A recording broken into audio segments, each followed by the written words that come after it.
ಅಯ್ಯೋ ಶಿವನೇ ಫೋನ್ ನೋಡಿ ಹೆಂಗೆ ಕಿತ್ಕೊಂಡು ಹೋಗ್ತಾಳೆ ವಿಜಯಪುರ ಬಸ್ ಸ್ಟ್ಯಾಂಡಲ್ಲಿ. ಅಪ್ಪ ನನಗಂತರೂ ಏನು ಮಾಡೋಕ್ಕಂತ ಗೊತ್ತಾಗಲಿಲ್ಲ. ಸ್ನೇಹಿತರೆ ನಮಸ್ಕಾರ, ವೆಲ್ಕಮ್ ಟು ಶಿಲ್ಪಾ ಕನ್ನಡ ವ್ಲಾಗ್ಸ್ಗೆ. ಎಲ್ಲರೂ ಹೇಗಿದ್ದೀರಾ? ನಾನು ಕೂಡ ಸೂಪರ್ ಆಗಿದ್ದೀನಿ. ಇವತ್ತಿನ ನಮ್ಮ ಪ್ರಯಾಣ ಎಲ್ಲಿಗೆಪ್ಪ ಅಂತಂದರೆ ಗುಡ್ಡಾಪುರದ ದಾನಮ್ಮನ ಒಂದು ದರ್ಶನಕ್ಕೆ ಹೋಗ್ತಾ ಇರೋದು. ನಮ್ಮ ಫ್ಯಾಮಿಲಿ ಹೋಗ್ತಾ ಇದೆ. ಸ್ನೇಹಿತರೆ ನೋಡ್ತಾ ಇರ್ಬೋದು, ಇವಾಗ ಕರೆಕ್ಟಾಗಿ ಹೊಸಪೇಟೆಯಲ್ಲಿ ನಾವು ಬಸ್ ಹಾಕ್ಕೊಂಡ್ವಿ ವಿಜಯಪುರಕ್ಕೆ.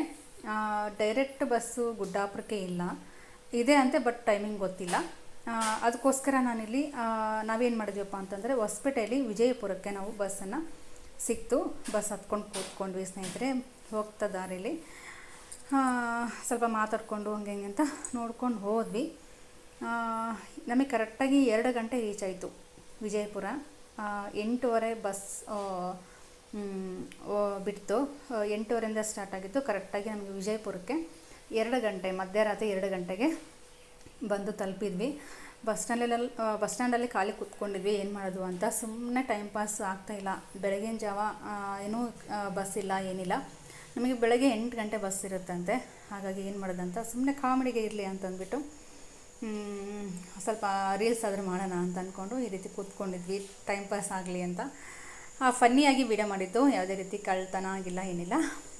ನೋಡ್ತಾ ಇರ್ಬೋದು. ಇವಾಗ ಬೆಳಗ್ಗೆ 8 ಗಂಟೆ ಆಯಿತು. ಟಿಫನ್ ಕೂಡ ಮಾಡಿಲ್ಲ, ಏನಿಲ್ಲ, ನಿದ್ದೆ ಬೇರೆ ಇಲ್ಲ.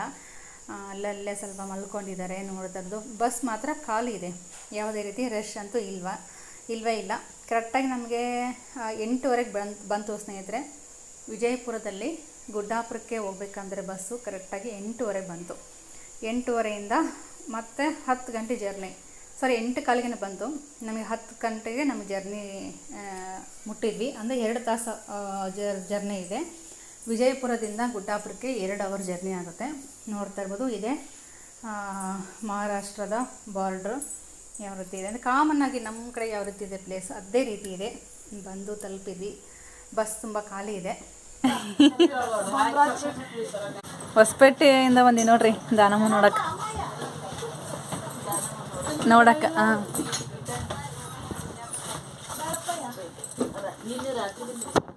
ನಿನ್ನೆ ನೈಟ್ ಬಿಟ್ಟಿದ್ದೀರಿ.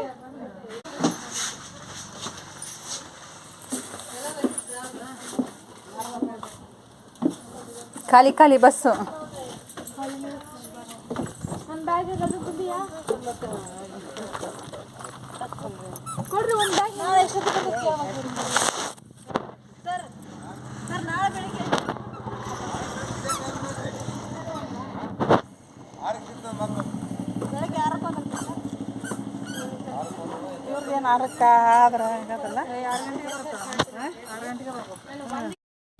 ನಾವು ಫಸ್ಟು ಹೊಟ್ಟೆ ಹಸಿವಾಗಿತ್ತು. ಆಲ್ರೆಡಿ 11 ಗಂಟೆ ಆಗ್ತಾ ಬಂತು. ಯಾಕಂದರೆ ಬಂದು ರೂಮ್ ತೊಗೊಂಡು ರೂಮಲ್ಲಿ ಕೂತ್ಕೊಂಡು ಸ್ವಲ್ಪ ಹೊತ್ತು ರೆಸ್ಟ್ ಮಾಡಿ ಊಟ ಮಾಡೋ ಏನು ಊಟ ಆಯ್ತಲ್ಲ. ಅಲ್ಲ ಬಾಯಾಗ ಗುಕ್ಕಿಟ್ಕೊಂಡಿರೇ ನಾನು ಆತ. ಏನು ಎಂತಂದಿದ್ದು ದೊಡ್ಡಮ್ಮ?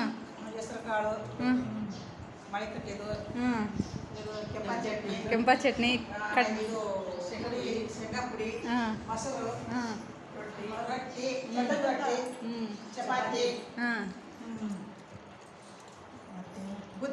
ಬುತ್ತಿ, ಚಿತ್ರಾನ್ನ ಖಾಲಿ ಆಯ್ತು.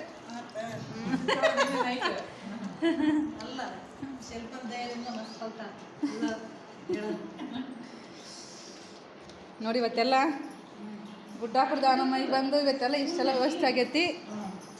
ನೆಕ್ಸ್ಟ್ ಇವಾಗ ಏನು ಮಾಡೋದಂದ್ರೆ ಸ್ನಾನ ಮಾಡ್ಕೊಂಡು ದೇವಸ್ಥಾನಕ್ಕೆ ಹೋಗೋದು. ಬೇಗ ಸ್ನಾನ ಮಾಡ್ಕೊಂಡು ನಟ್ರಿ ಊಟ ಮಾಡಿ. ಲಕ್ಕಿ ಆಯಿ ಏಲಕ್ಕಿ ಏಲಕ್ಕಿ ಆಯ್ ಮ್ಯಾ ಆಯ್.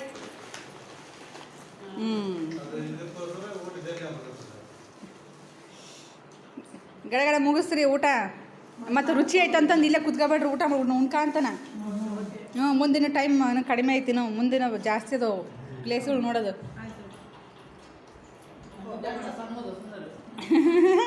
ಗಂಟ್ಲು ಸಣ್ಣ ಹೋದವ. ಈಗ ಯಾವಾಗಾರ ಕೇಳಿದ ಅಣ್ಣ ಬರೋಣ, ಗಂಟ್ಲು ಸರಿಯಾಗಿ ತಿಕ್ಕಿಲ್ಲ ಅನ್ಸುತ್ತೆ. ఏంటి ನೆಕ್ಸ್ಟ್ ಮಂತ್ರಾಲಯ, ಇದು ಬಿಜಾಪುರ ಗೋಲ್ ಗುಂಬಜ್. ಮತ್ತು ಮಂತ್ರಾಲಯಕ್ಕೆ ಹೋದ್ಮೇಲೆ ಮತ್ತೆ ಚೇಂಜ್ ಆಕೆ ಮತ್ತೆ ಯಾವುದಾದ್ರು ರೂಟ್ ಮತ್ತೆ ಎಲ್ಲಿಗೆ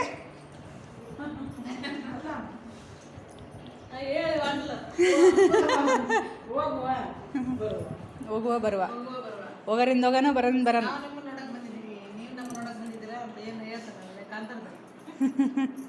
ಕಾಂತಾರ ಮಗ ನೋಡ್ದಕ್ಕ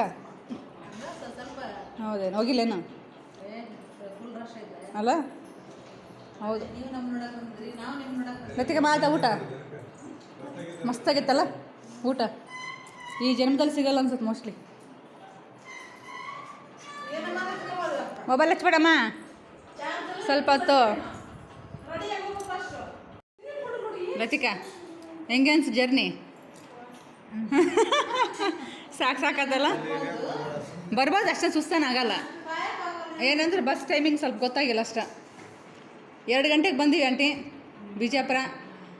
2 ಗಂಟೆಲಿಂದ 8 ಗಂಟೆ ತನಕ ವೇಟಿಂಗು ಬಸ್ ಸ್ಟ್ಯಾಂಡಲ್ಲಿ. ಗೊತ್ತಿಲ್ಲಲ್ಲ ಹಂಗಾಗಿ ಸ್ವಲ್ಪ ವೇಟ್ ಮಾಡಿದ್ವಿ ಅಷ್ಟೇ. ಏನಮ್ಮ ಹಿಂಗೆ ಐತೆ ನೋಡಿ ವ್ಯವಸ್ಥೆ. ಆ ವ್ಯವಸ್ಥೆ ಪಾಪ ನಿಮ್ಮ ಅಮ್ಮಲ್ಲಿ 2,000 ರೂಪಾಯಿ ಕೊಟ್ಟ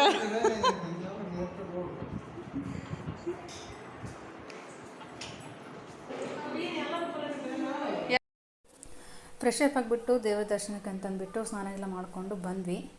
ನೋಡ್ತಾ ಇರ್ಬೋದು ಇವಾಗ ಕೆಲವೊಂದು ದೇವಸ್ಥಾನ ತೋರಿಸ್ತಿದ್ದೀನಿ, ದೇವರುಗಳನ್ನ ತೋರಿಸ್ತೀನಿ. ಬಟ್ ಏನಪ್ಪ ಅಂತಂದರೆ ದಾನಮ್ಮನ ತೋರಿಸೋ ಹಾಗಿಲ್ಲ, ಯಾಕೆಂದರೆ ಕ್ಯಾಮ್ರಾ ಫೋನ್ ಎಲ್ಲ ಅಲೋ ಇಲ್ಲಂತೆ. ಹಾಗಾಗಿ ಎಷ್ಟಾಗಿ ಸಾಧ್ಯನೋ ಅಷ್ಟು ನೋಡ್ಕೊಂಡು ಬರೋಣ. ಇಲ್ಲಿ ನೋಡ್ತಿರ್ಬೋದು ಈ ಒಂದು ದೇವಸ್ಥಾನ ಕೂಡ ನಾನು ದರ್ಶನ ತೊಗೊಂಡು ಫಸ್ಟು. ಅದಾದಮೇಲೆ ಇದು ಒಳಗಡೆ ರೂಟ್ ಗೊತ್ತಾಗಲಿಲ್ಲ ನಮಗೆ. ಎಲ್ಲ ದೇವ್ರ ದರ್ಶನ ಮಾಡಿಕೊಂಡು ಹೊರಗಡೆ ಬಂದ್ವಿ.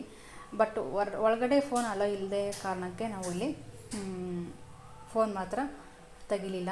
ಹಾಗಾಗಿ ಎಷ್ಟು ಸಾಧ್ಯನೋ ಅಷ್ಟು ಕ್ಯಾಮ್ರಾನ ವೀಡಿಯೋನ ತೊಗೊಂಡು ಬಂದಿರೋದು ಸ್ನೇಹಿತರೆ. ನೋಡ್ತಾ ಇರ್ಬೋದು.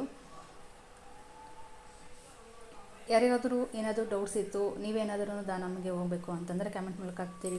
ಇಲ್ಲಿನ ಒಂದು ವಿಶೇಷತೆ ಏನಪ್ಪ ಅಂತಂದರೆ ಒಂದು ದಿನಕ್ಕೆ 3 ಅವತಾರ ತಾಳ್ತಾಳೆ ಈ ಒಂದು ದೇವತೆ ಅಂತಲೇ ಹೇಳ್ಬೋದು. ಬೆಳಗ್ಗೆ ಒಂದು ಅವತಾರ, ಮತ್ತು ಮಧ್ಯಾಹ್ನ ಒಂದು ಅವತಾರ, ಮತ್ತು ನೈಟ್ ಇಷ್ಟೊತ್ತಲ್ಲಿ ಒಂದು ಅವತಾರ ತಾಳ್ತಾಳೆ. ನೋಡ್ತಾ ಇರ್ಬೋದು. ಕ್ಯಾಮ್ರಾದಲ್ಲಿ ಸ್ವಲ್ಪ ಕಾಣಿಸ್ತಿದೆ ಅಷ್ಟೇ, ಓವರಾಗಿ ಕ್ಯಾಮ್ರಾ ಮಾಡೋವಂಥ ಅವಶ್ಯಕತೆ ಇರಲಿಲ್ಲ, ಯಾಕಂದರೆ ಅಲ್ಲಿ ಕ್ಯಾಮ್ರಾ ಅಲೋ ಇಲ್ಲ ಅಂತ ಹೇಳಿದರು. ಸುಮ್ಮನೆ ಸಿಂಪಲ್ಲಾಗಿ ನಾನು ವಿಡಿಯೋನ ತೊಗೊಂಡಿರೋದು ಸ್ನೇಹಿತರೆ. ಅಂತ ಒಂದು ಟೈಮಿಂಗ್ ಇದು ನೋಡ್ತಾ ಇರ್ಬೋದು. ಇವಾಗ ಫುಲ್ಲು ತುಂಬ ಜನ ತುಂಬಿಕೊಂಡಿದ್ದಾರೆ. ಒಳಗಡೆ ಮಾತ್ರ ಹಲೋ ಇಲ್ಲ. ಸದ್ಯಕ್ಕೆ ಈ ಪೂಜೆ ಎಲ್ಲ ಆದಮೇಲೆ ಹಲೋ ಇದೆ. ಸದ್ಯಕ್ಕೆ ಆ ಒಂದು ಪೂಜೆನ ಮುಗಿಸ್ಕೊಂಡು ಮಂಗಳಾರತಿ ಎಲ್ಲ ತೊಗೊಂಡು ನಾವು ಮತ್ತೆ ರಿಟರ್ನು ಪ್ರಸಾದಕ್ಕಂತ ಹೋಗಬೇಕು.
ಇಲ್ಲೇ ಅದ ಅತ್ತಿ ಹೇಗ ಮಾಡ್ಬೇಕು ನೋಡು ಮಧ್ಯಾಹ್ನ ಊಟ ಆಮೇಲೆ ಊಟ ಆಡ್ತಾರೆ ಇಷ್ಟೊತ್ತಿಗೆ ಅವರು ಊರು ಬಿಟ್ರು ಸಿಗಿ ಬರ್ತೀನಿ ನನಗೆ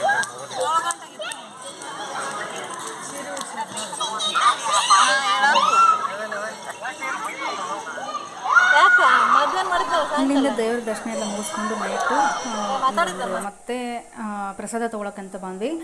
ದೇವಸ್ಥಾನಕ್ಕೂ ಮತ್ತು ಪ್ರಸಾದ ಒಂದು ಮಂಟಪಕ್ಕೂ ತುಂಬ ದೂರನೇ ಆಗುತ್ತೆ. ತುಂಬ ಅಂದರೆ ಹತ್ತಿರ ಒಂದು 10 ನಿಮಿಷ ದಾರಿ ಆಗುತ್ತೆ ಸ್ನೇಹಿತರೆ. ಅಲ್ಲಿಂದ ಮತ್ತೆ ದರ್ಶನ ಮಾಡಿಕೊಂಡು ಈ ಒಂದು ಪ್ರಸಾದ ಒಂದು ಮಾಡುವಂಥ ಜಾಗಕ್ಕೆ ಬಂದ್ವಿ. ಪ್ರಸಾದ ಮಾತ್ರ ತುಂಬ ಚೆನ್ನಾಗಿತ್ತು. ಆಲ್ರೆಡಿ ಎಲ್ಲ ಪ್ಲೇಟ್ಸು ಎಲ್ಲ ನೀಟಾಗಿ ಜೋಡಿಸಿಟ್ಟಿದ್ರು.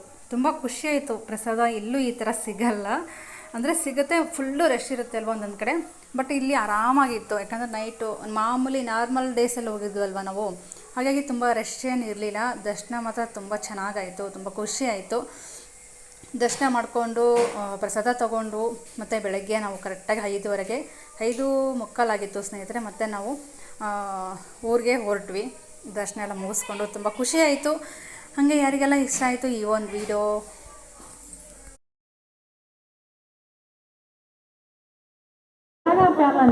ಇಲ್ಲ ಅಲ್ಲಿ ಹಣ ವಸ್ತು ಇದ್ದಾಗ ಲೀಟ್ರ್ ಗೊತ್ತಿಲ್ಲ ಪ್ಯಾಲೆನಂಗಾರ ಅದನ್ನ ಅದು ಹೌದನ್ನ ತಗಂಗಾರ ಇಲ್ಲಿ ಬಿಡು. ಹಾಂ ಅದ್ರಾಗ ಅದವನಲ್ಲ ಇರ್ತಾವ ಬಿಡು ಅದ್ರಾಗ. ಇಲ್ಲಿ ಫೋಟೋ ಶೂಟ್ ನಡಕತ್ತೈತಿ. ಇಲ್ಲಿ ತಗ ಮೆತ್ತಗಾಗಲ್ಲ ಕಾಯ್ದವು. ನಡಿ 6 ಗಂಟೆ ಆತಲ್ಲ ಬಸ್ ಬರ್ತದ ನಡಿ.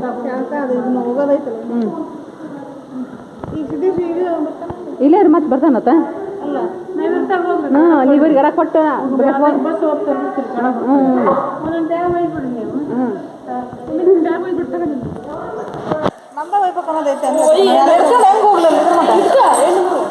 ತಾರಪ್ಪ ತಾಂಬ ಅದನ್ನ ತಾಂಬತ್ತಾಗ ತಾರಪ್ಪ.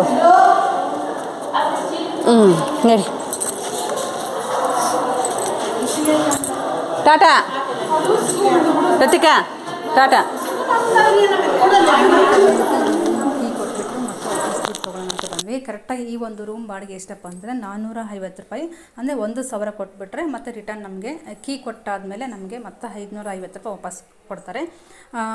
24 ಅವರ್ಸ್ಗೆ 450 ರೂಪಾಯಿ ಚಾರ್ಜ್ ಮಾಡ್ತಾರೆ ಒಂದು ರೂಮ್ಗೆ.